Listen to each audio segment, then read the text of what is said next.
Hi everyone, welcome to Behind the Music with Blue.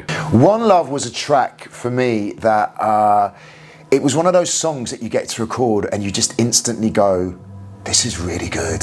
When we did One Love, there was a melody. I don't think anyone knows this actually, because I don't think I've ever talked about it. When we wrote One Love, the original melody of my pre-chorus was, I refuse to give up, refuse to give in, you're the dead of my everything. And I was like, oh no, I don't like that. I was like, I'm not singing that. That don't work.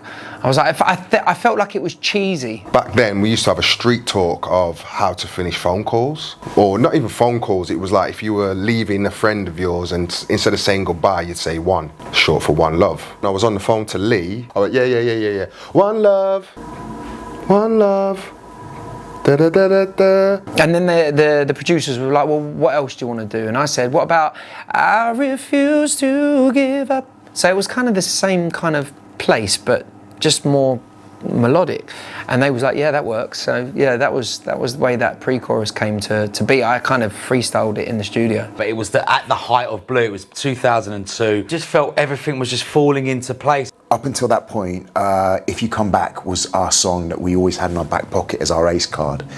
And then when we heard One Love back, we were like, this is good. One of my favourite lyrics is For the Mother's Pride.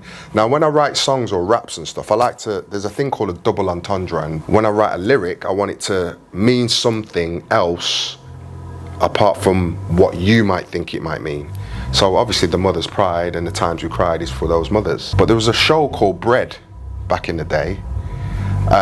It was a Scouse show, and in Bread, the mom, who was like a Peggy Mitchell of, say, EastEnders, she used to have all of her kids around the table, and before they would eat, they would put the money in the middle of the table. And there was also a loaf of bread called Pride. So I related the pride to the money. And back then in hip-hop, bread meant money for the mother's pride. And it was the mom asking for the bread to put on the table. I love it because it's always at the end of a show, everyone's on a high, everyone's dancing, everyone's singing, and that's what you get at a blues show. The mad thing is, still to this day, One Love is being played all over the world. Stay tuned next week for another Behind the Music with Blue.